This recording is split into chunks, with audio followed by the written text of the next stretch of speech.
Tomas, you're as staunch a Waterford man as I'll come across. After watching Waterford beat Cork, after going 2 goals behind early on inside the first 3 minutes, to win 3-17 to 1-24 on Liam Cahill's debut, that's got to be very satisfying down here. Yeah, it's a morale booster, Shane, especially to do it on home turf. I suppose the last competitive game Waterford had at this ground was the Limerick game, and that was a real dark hour for Waterford hurling. But I think, look, this will definitely lift the spirits. I suppose just the manner of it, as you say, going 2 goals down so early on. The way the team dug in. They were back level by the 14 minutes. That says a lot about the heart and the character and determination of this team. And I think that's probably the stamp that Liam Cahill is looking to put on it. Yeah, because it probably feels in some ways like that the team kind of folded up the tent in a couple of games, and like that one you're talking about against Limerick, 10 points in that game. To do what they've done today, 3-17.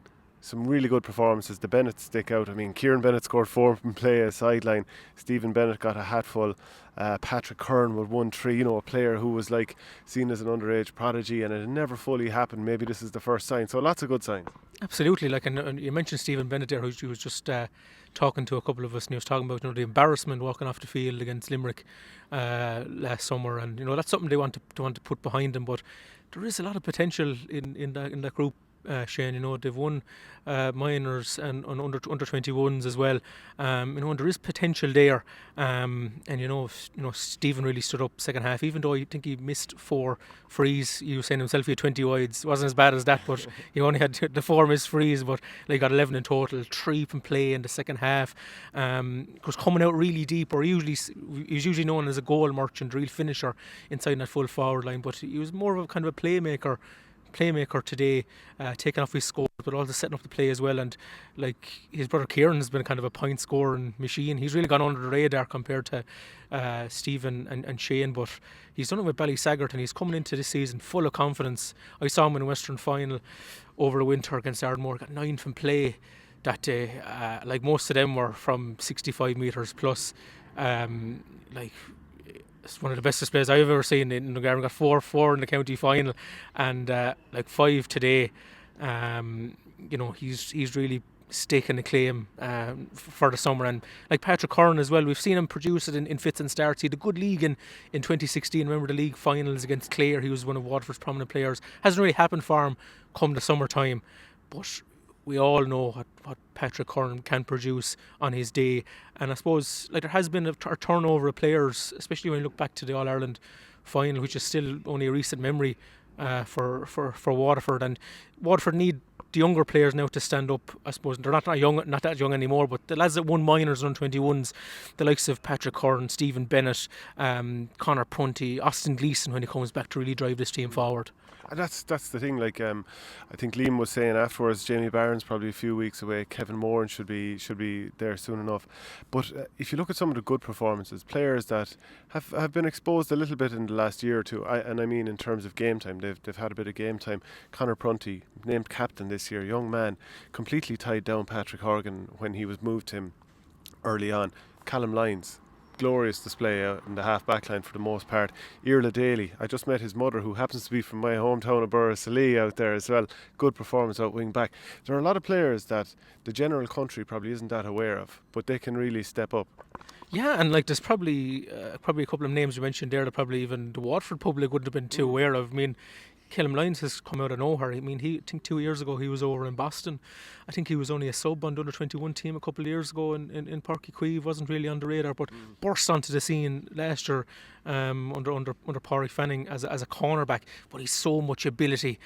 He's very athletic, can cover the ground, can pump the legs. Strong as well. Good in the air, can pick off a score. We saw him driving forward, setting up the goal for Patrick Kern. He's been playing really well for WIT, and he's carrying that form forward. Conor Prunty has been dogged by injuries. He's been in around the setup like he was part of Sean Powers under 21s in 2016. He's probably known as a man marker, tying people down, but he's lots of hurling ability as well. But when it comes to tying a big name forward down, there's no one better probably in Waterford at the moment than Conor Prunty. I mean, it's not too often Patrick Horgan is held scoreless from playing a game, and that's a compliment to Conor Prunty. And even the fact that Patrick Horgan was moved out towards the half forward line, says it all about Prunty's ability. Neil Daly as well on his debut, he was punching the air when he got that point in the second half. He'll get a great rise out of that. He played it early on in the Crystal League against Cork in Fairfield. Came off a concussion that day, and he was going well at the time. Came off coming towards half time, but he'll certainly be starting the next day against Westmeath. Like, because with players no longer being involved in the panel, Noel Connors, Maurice Shanahan, Philip Mahoney has retired. I suppose coming into today, like the first true test, competitive league game, never mind the Munster Hurling League, but this was the first real test. Were you sort of a little bit concerned coming into it? And then, of course, the 2 goals in 3 minutes puts you 2 goals to nothing behind. The worry had to be there. Yeah, I think everyone was a bit nervous coming into it.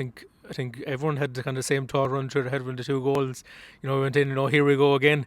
But and especially like when you see the players that are in the stand, you mentioned here, Pádraig Mahoney, Kevin Moore, and Austin Gleeson, Jamie Barron, Ty DeBorka, they're all in the stand today. Not to mind some of the other names you mentioned, so it was probably going into the unknown.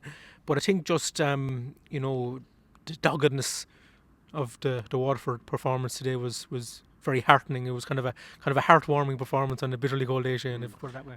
And like one guy that I'm really interested to see how he gets on this season is Deise Hutchinson. Now, he didn't score from play. He did set up a score or two. I do feel that it's going to take a few games just to get used to the intensity and the speed and the tackling rate that you're going to face against intercounty sides. Probably, I'd just love to see him turn and go at his man a bit more, rather than collecting the ball and sort of bringing it outfield and sort of seeing who can he pick off coming back, as in looking for a switch or something like that. I'd love to see him go at his man. Have you seen enough between club last year and even today to think this guy can make a real impact this year? Yeah, I think he's capable of doing so. I mean, he was the name on everyone's lips during the club championship. He absolutely lit it up. So definitely the ability is there. I suppose, I mentioned this up above in the press box. I suppose a lot of time with Ballygunner, he was probably outnumbered in the full forward line. He was playing in a 2-man full forward line, 2 on 3 inside. So probably the only option a lot of the time was to pop over the points, but I think he's well able of putting the head down, maybe being a bit more selfish and going for the goal. But it is going to take a number of games in this league. Maybe it might be best advice for Liam to put him in the next day against Westmeath, maybe put a good score up, get a few scores on the board, get the confidence flowing, and then we'll see the best of Deise, because I think he's a really special talent. So from going 6 points behind early on to 5 up heading into injury time, towards the end of the game, Shane Kingston gets a goal. Then Damien Cahill from wing back gets his 3rd point, which no one expected to see that, but he knocked him over very well. Cork missed 2 chances to equalise. I suspect from a Waterford point of view, it's very important, irrespective of how it happens, to hold on for that win, just for the confidence that I think is needed in Liam's first year. Yeah, just the win, I think, is so valuable, whichever way it comes. And I think probably a draw would have felt like a victory for Cork, and probably a draw would have felt like a defeat for Waterford. Being 6 points down and being 5 up, going into injury time there. But Cork would have probably felt that they probably should have taken those 2 chances, especially Shane Kingston. He was the one Cork forward that Waterford really couldn't get a handle on today.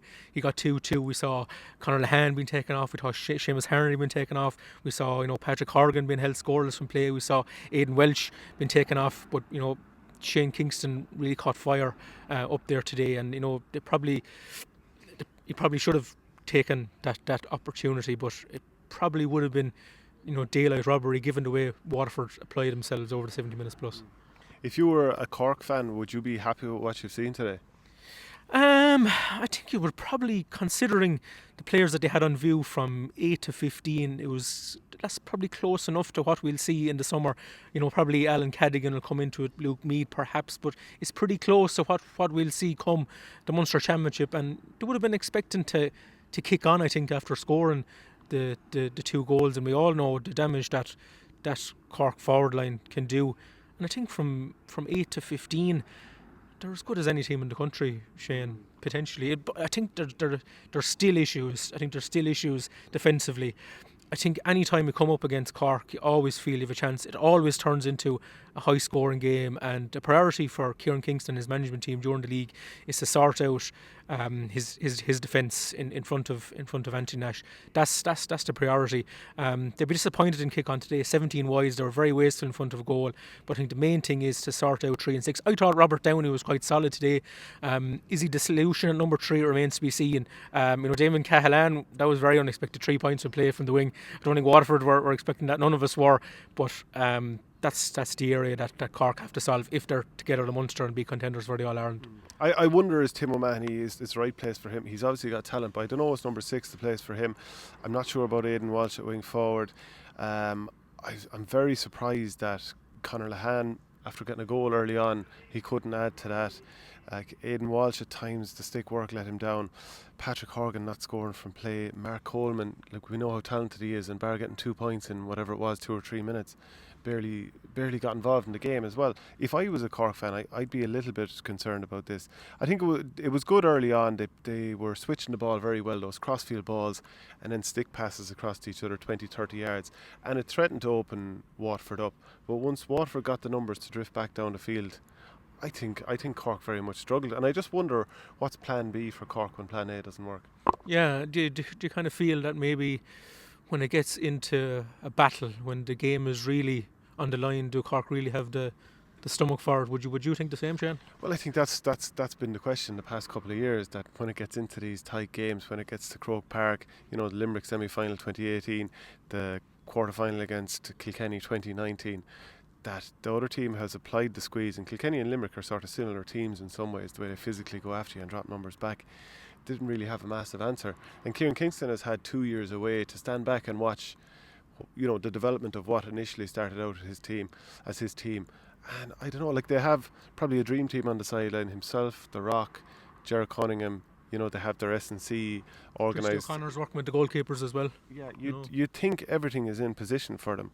But I don't know, like, to start with 2 goals to nothing and then watch 8 of the next 10 scores go to Waterford. I don't know, is it mentally switching off? I don't know, is it the game plan breaking down? Is it Liam Cahill and Mikey Beavens being cute on the other side and reorganising Waterford? Yeah. It's hard to know, but from Cork, it's just not that impressive. Yeah, I think you wonder, maybe is there a lack of bite at times with Cork, maybe just a lack of aggression. Certainly when Waterford got a foothold into the game and it became a battle, Waterford really dominated that middle third. They were coming out with those ruck balls, those ugly balls, those dirty balls, and I suppose there's still questions to be answered about Cork in that respect. But I'd have to go back to that defence. They'll have to take a serious look and nail down their back six during the spring, heading into the Munster Championship, because that's the big issue. Because you go back through Cork over the last couple of years, you always feel a chance against them, and it always turns into a shootout and an end-to-end game. And Cork really need to batten down hatches at the back, I think. Onwards and upwards for Waterford. Thanks very much, Tomas. Thanks, Shane. Cheers. Thanks for watching Our Game. Don't forget to like and share the videos, and if you're new to the channel, hit subscribe.